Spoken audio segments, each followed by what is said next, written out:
alaikum, my dear. Welcome back to my channel and thank you for being again with me. Today I have a really special story because this story comes from Morocco, a country which I had the pleasure to not only visit but to live there for a couple of years. So of course I love it a lot, and I would like to use this opportunity to say hi to my friends Bache, Jamal, Samira, and everybody else whom I dearly love, and I hope to see them soon. Okay, let's start the story. So the story is called Abu Hasan and is one of the stories from 1001 Nights. It is said that long ago there lived a rich merchant who only had one son called Abu Hasan. This merchant died one day and he left all his money to his son. His son, being quite wise, decided to divide it into two parts. He put one part of the money well to keep it until he was old and have enough money to spend for the necessary things every day. And the other part, he decided to spend it partying.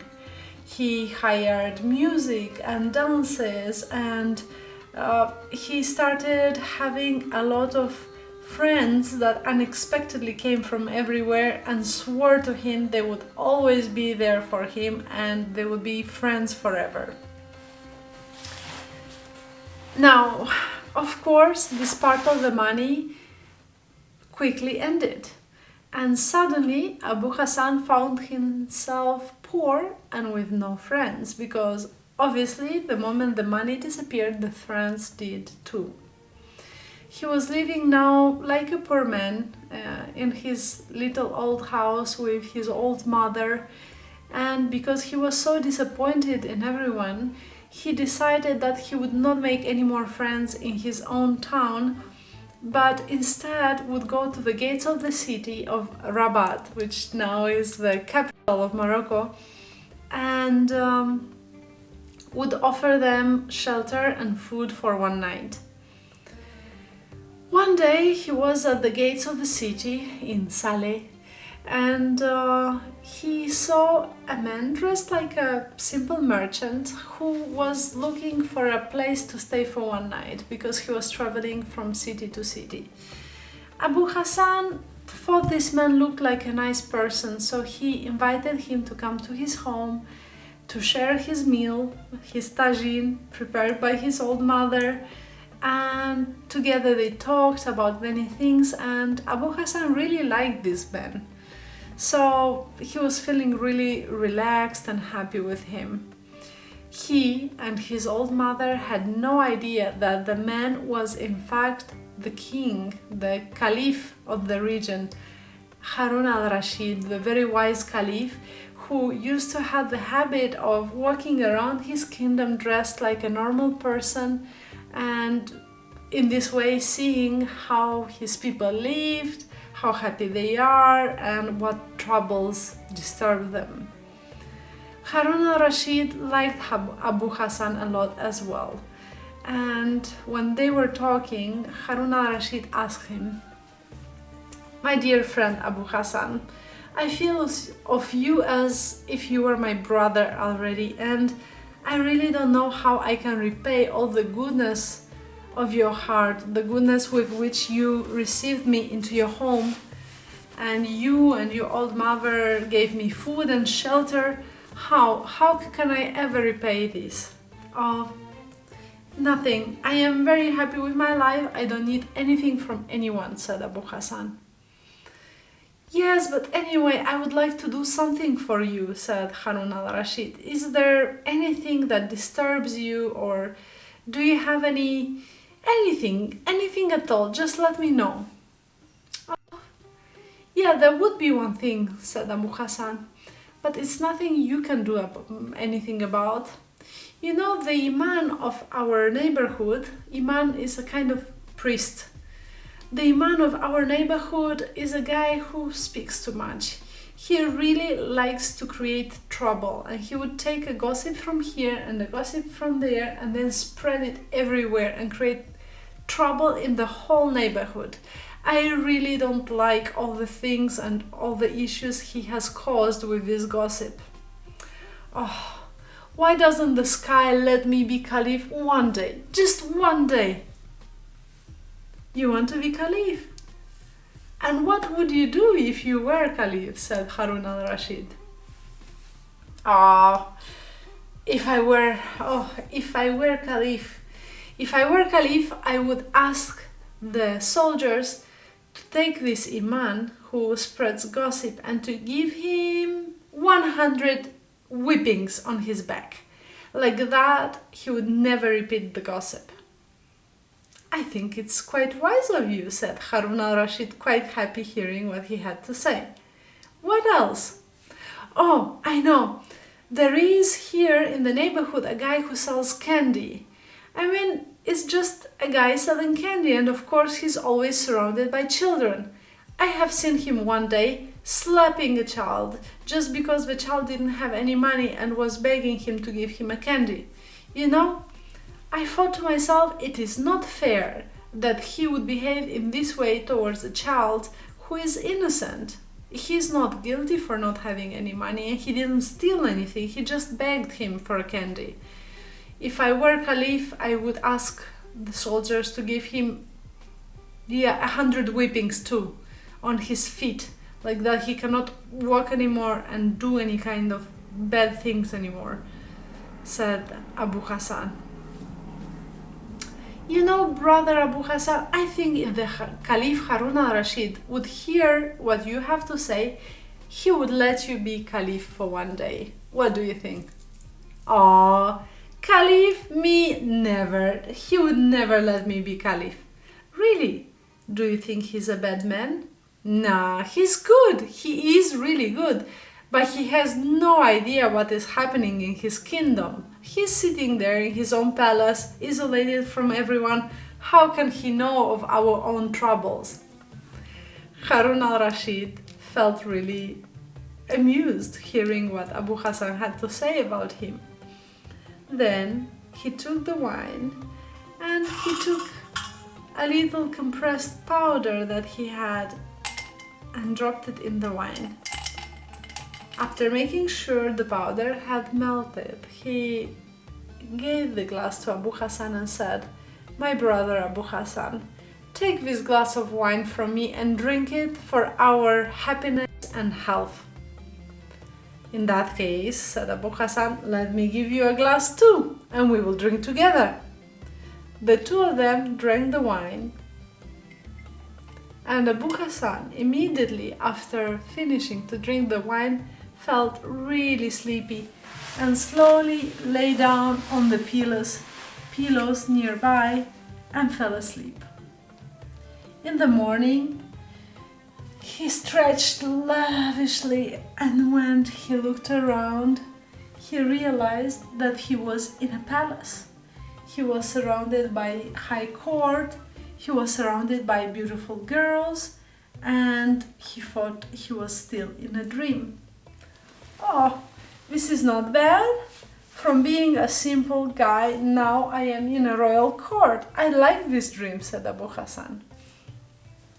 "Your Highness, please wake up, because this is not a dream and there are many things to do and we need your decision, Your Highness." "It is not a dream? What do you mean, Your Highness? I know very well who I am. Why are you calling me Your Highness?" "Well, because you are, Your Highness. You are the Caliph of the kingdom." "Caliph? Me? You are joking. I know very well who I am. But since you say I am Caliph, why not? Let's see." He followed them to the throne room, still surprised about everything he saw around, and then he called the Grand Vizier, and the Grand Vizier Jafar, and said, "My dear Grand Vizier Jafar, I need you to do a couple of things for me today. For example, I need you to take a couple of soldiers and go to the neighborhood of the moon, where you will find an old priest who likes to gossip too much. take the soldiers and give him 100 whippings on his back. Like that he knows to never gossip again. Do you understand? Yes, yes, Your Highness, said the Grand Vizier. Wait, since you are going to that neighborhood, you will find there, in that neighborhood, a man who sells candy. I have seen him one day slapping a child for daring to beg him for a candy. Find this man and give him 100 whippings as well. And ask the soldiers to scream loudly so the whole neighborhood can hear. The one who will do as they did will get the same as they did. Do you understand? Yes, Your Highness. Oh, wait, and since you are going to that neighborhood of the moon, go to the royal chamber where the money is and take 10 bags with 1,000 golden coins each. Take one of the 10 bags to the mother of a man called Abu Hasan. Very good man, I know him personally. And the other 9 bags, take them to the poorest people in the area. Widows, orphans, you get me, right? Yes, Your Highness, I understand. Oh, and don't forget, when you are there in that neighborhood, ask the mother of Abu Hasan, where is Hasan? What is he doing? Very well, Your Highness, said the Grand Vizier, and left. Abu Hasan spent a wonderful day taking decisions, watching the dancers, lavishing himself with delicious food.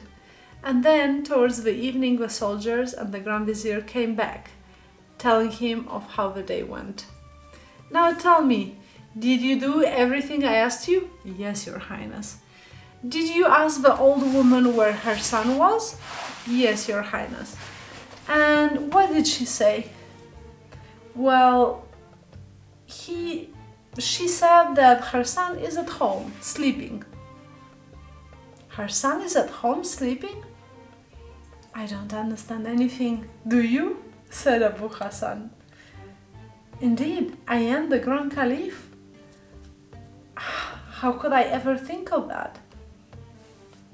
The evening continued beautifully, and Harun al-Rashid, which was watching every single step of the way, everything that was happening, put again in the drink of Abu Hasan the special powder. And Abu Hasan, after drinking it, fell asleep really well. The same strong slave carried him on his back towards the house, put him in his bed, and the next day Abu Hasan woke up surprised that he was again in his own chambers. Hey, Grand Vizier, where are you? Girls, why have you left me? Soldiers, where are you? What happened, my dear? What happened? My little son, said his old mother.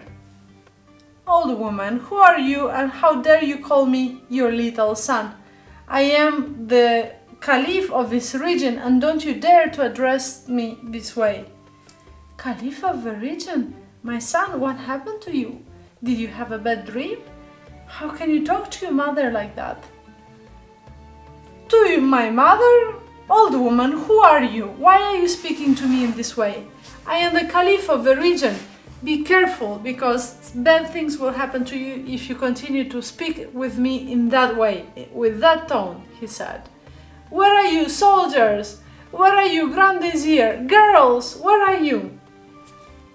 His neighbors, hearing him, hearing the way he was shouting that he was the Caliph of the region, decided that he went crazy. So they tied him up and took him to a special place where they took all the people who were not in their right mind. He was sitting there, locked up in a little room, thinking to himself that he couldn't understand a word of anything that happened.